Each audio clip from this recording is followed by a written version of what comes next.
Hello. In this video, we're going to demonstrate how to test the heater calibration for the ZM-R750 BGA Rework Station. So normally, depending on what size components you're working with, I'll use the largest nozzle that I intend to use, so I make sure that my heat's accurate coming out of the large nozzle. So if you're planning on doing larger than 50 millimeter components, use a 60 or 70 millimeter nozzle. Right now I have 80 millimeter nozzles I'm going to calibrate with, because this machine is going to be used up to 80 or 90. What I've done is I've taken some Kapton tape.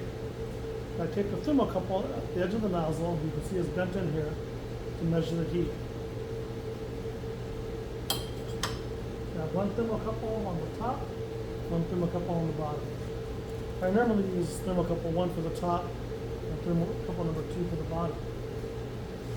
The next thing I'm going to do, I'm going to get something heavy, a heavy circuit board, a metal plate. In this case I'm using Durastone, something that won't, that can be heated multiple times, really hot, and it won't break down.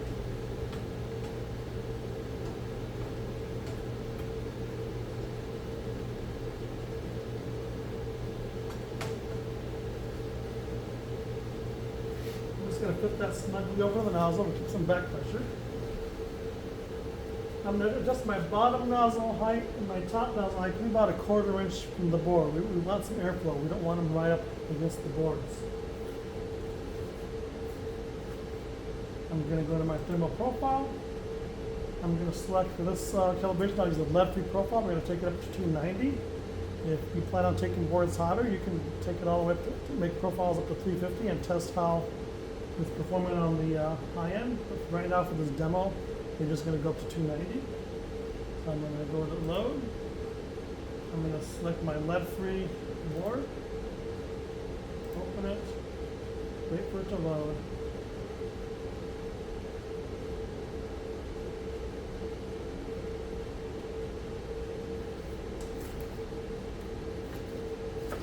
This is right to go. Press OK. So this profile is going to start at 80C and go all the way up to 280C at 1 degree per second. So what we'll do, we're going to run the profile and we're going to compare the external thermocouple reading, which is the heat coming out of the nozzle here, to the temperature reading on the internal thermocouple on the machine. And basically what over here, if my profile is reading 280 here, I want my external thermocouples to read at least 280. I usually try and get it to plus 10, so 280 to 290. So equal to or plus 10 is what I go for. Close that.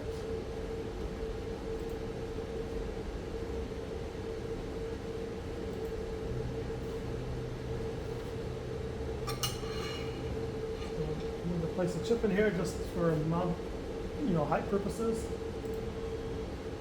And then for our program.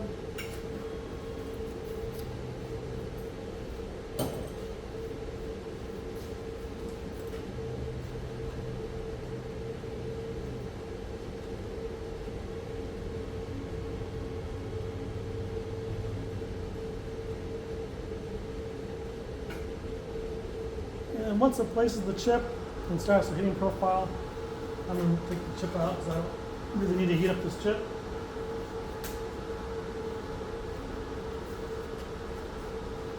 Okay, so it's running our profile now. Let me zoom in and we'll talk about what we're doing.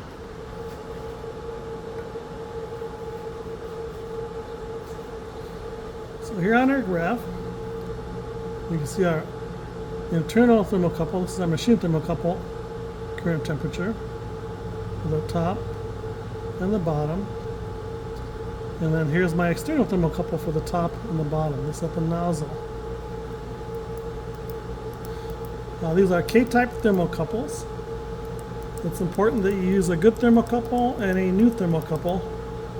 Once thermocouples start getting old and oxidized, they're not accurate. They'll be off up to 20C, and I find that Even between different brands, you might get a 10 or 20 degree difference.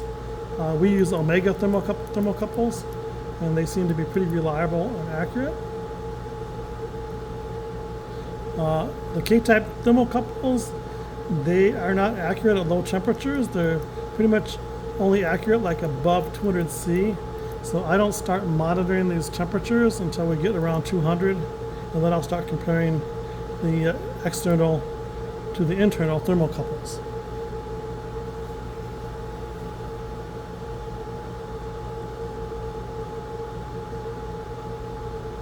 So we're up at our first phase, which is 80 C. After it hits 80 C for 30 seconds, it's going to move on to 190.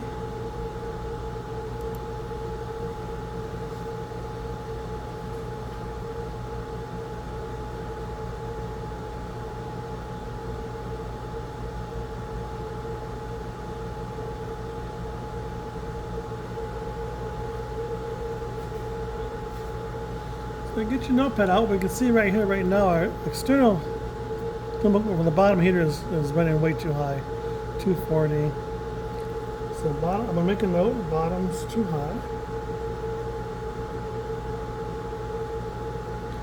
And the top heater, we're at 190, and the top heater is about low, minus 20. So since this is running so hot, I'm not going to take it up much further. I'm going to stop this, and we're going to let it cool. And quite simply, on the back end here, if you take this heater nozzle off and look up in there, there's a little thermocouple in the top and the bottom, and they have a Allen lock screw. What you do if it's running too hot, you'll push the thermocouple. You push the thermocouple in towards the heat. It'll sense more heat and lower the output temperature.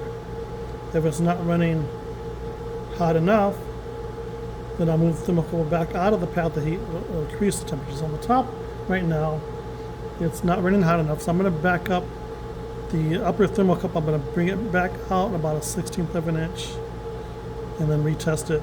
And then we're going to look at the bottom and see why the bottom is running so hot. We'll probably push the bottom in towards the heat. So let me do that, and we'll come back and retest.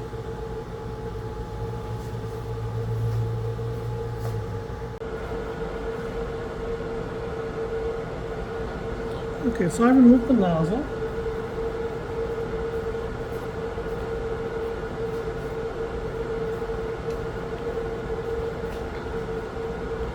You can see my thermocouples right here. It's a little hard to see with the camera. I'm just going to loosen this Allen screw here.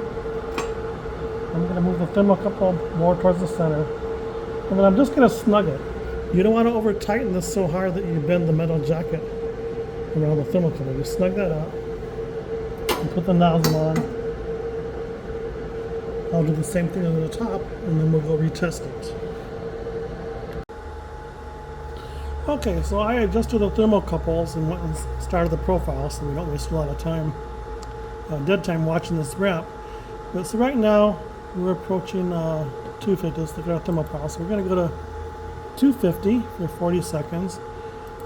And again, this is my upper temperature, my lower temperature, upper temperature here, external upper thermocouple, lower thermocouple. So let's wait out when it gets to 250, and then we'll compare to see what the difference is. A lot better than the first try. And sometimes this will take several runs, and it'll change a little bit as you go up in temperature. So you want to make sure that you're running all the way to your peak temperature to get that fine-tuned.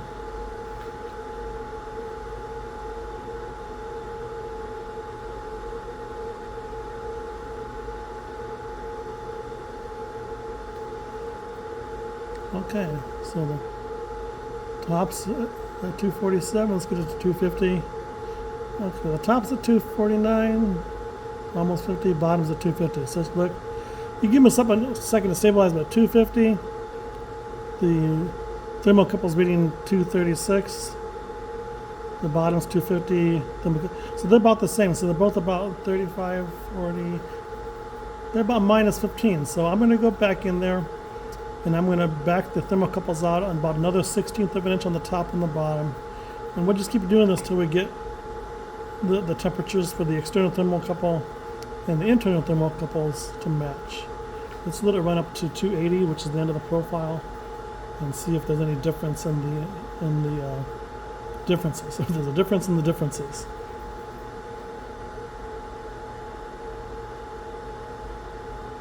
You can see it graphs everything out here. It graphs your internal, your external thermocouples.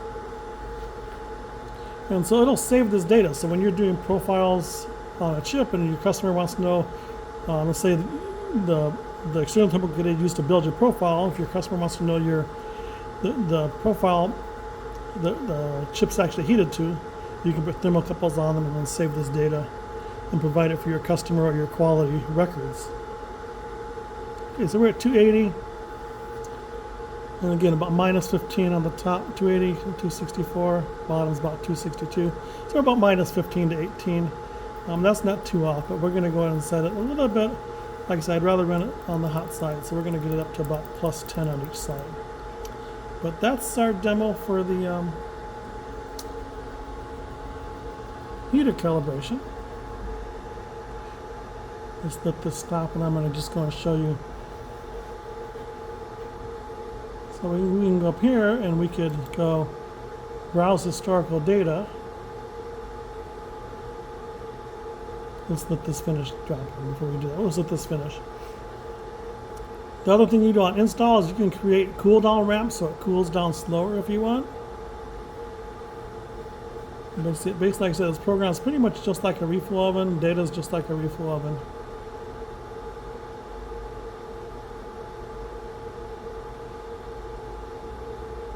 Okay, so it looks like we stopped recording. So our cooling is complete. It's letting us know. We can click OK. Now we can go in here and we can see our data. This is our last one. And again, we can go in here and change the names on if we want. But let me just double click on this or just open.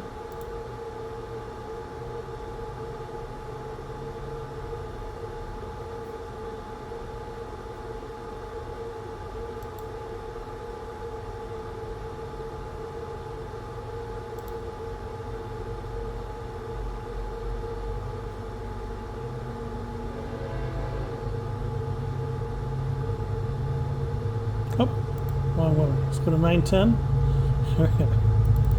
Oh, there we go. So basically, we went up here and we found the data that we just ran. It's telling us where our upper temp was, where our lower temp was, and then what the thermocouples actually read.